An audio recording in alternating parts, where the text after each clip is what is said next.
Good morning, everyone. It's August 19th, unbelievably, and I've got my hoodie on again because it's so cool up here in Tobermory. So the seasons are coming around again. We're on a journey through John's Gospel right now in our readings. John's Gospel is the story, I believe, of human longing. What is that? What do we long for? And how we seek to satisfy it with bread or wealth or glory or a pain-free long life, and how it will only be satisfied by meaning, by understanding life's purpose, by God's own self.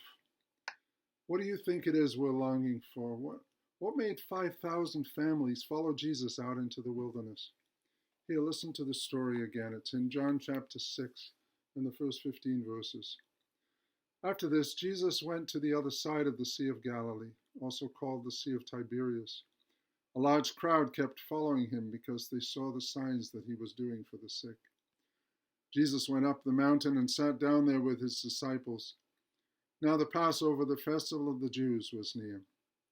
When he looked up and saw a large crowd coming towards him, Jesus said to Philip, "Where are we going to buy bread for these people to eat?" He said this to test him, for he himself knew what he was going to do. Philip answered him, 6 months' wages wouldn't buy enough bread for each of them to get a little. One of his disciples, Andrew, Simon Peter's brother, said to him, "There's a boy here who has 5 barley loaves and 2 fish. But what are they amongst so many people?" Jesus said, "Make the people sit down." Now there was a great deal of grass in that place, so they sat down, about 5,000 in all. Then Jesus took the loaves, and when he had given thanks, he distributed them to those who were seated, so also the fish, as much as they wanted. When they were satisfied, he told his disciples, "Gather up the fragments left over, so that nothing may be lost." So they gathered them up. And from the fragments of the 5 barley loaves left by those who had eaten, they filled 12 baskets.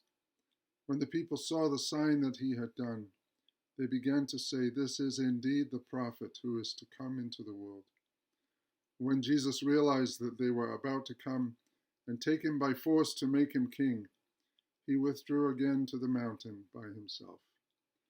This is the gospel of Christ.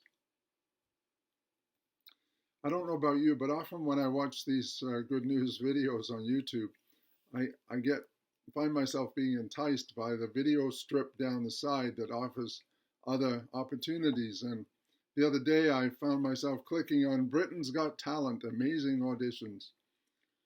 It was a point of connection for me. I'm a Brit. And they truly are amazing young people singing in very striking ways. So I was drawn to that. But as I watched, I saw this darker side, that these young people coming across the stage was a bit like a slave market. And there were some who were affirmed and some not. And you wonder about those who were not. What happens to them? Or it's like the Colosseum with thousands of people there giving either their thumbs up or their thumbs down. It's about exploitation, about profit. It's about bread, isn't it? There's also a darker side to the gospel story. Some version of this story appears 6 times in the Gospels. It's the only story of its kind that is in all 4 Gospels, Matthew, Mark, Luke, and John. Why? It must be a central story. I've been attracted by one explanation of the sign that Jesus does. John calls it a sign, not a miracle. And the sign means that it points to something. And for me, it points to, what I like about this explanation is that the story points to generosity and to the multiplication of generosity as being the real heart of what Jesus teaches. That as they look for a way to feed this crowd, a young boy has 5 barley loaves and 2 fish, and Jesus takes the bread and breaks it. And perhaps others, this is the way the explanation goes, perhaps others who have brought bread, maybe not everybody did, but some would have, also are moved to break their own bread and to share it with those around so that everybody is fed.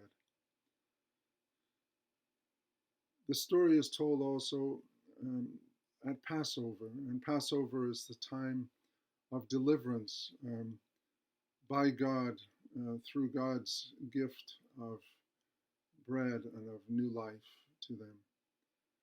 Jesus himself doesn't want them to focus on the bread and the fish they've received, though, and that's what gets their attention. And this is kind of the darker side of the story. They want to make him king so that they'll always have this bread. But he wants to show them another way. Jesus wants them to realize that it's he and his way that are the true bread. And he spends the rest of his life trying to help them to understand that he and his way are the bread that they need. This is the good news of this gospel, that he wants to be for them. The bread of compassion, of generosity, of depending on one another, of giving ourselves for one another as Jesus himself did. I think when I ask myself the question, what is it that I long for? What is it that I need? This is it. This is the heart of the gospel for me, about interdependence and communion. What about you? What is it for you? I want to share with you as a prayer an old hymn, an old communion hymn that's kind of engraved on my heart from childhood. Bread of heaven, on thee we feed, for thy flesh is meat indeed. Ever may our souls be fed with this true and living bread, day by day with strength supplied through the life of him who died. Vine of heaven, thy blood supplies this blessed cup of sacrifice. Lord, thy wounds our healing give. To thy cross we look and live. Jesus, may we ever be grafted, rooted, built in thee. Friends, be well, and I hope you will look forward to some opportunities that are coming in September for us to be together in person if you feel comfortable with that. Look out for the communications that will be coming over the next few weeks. Take care. Have a fine day.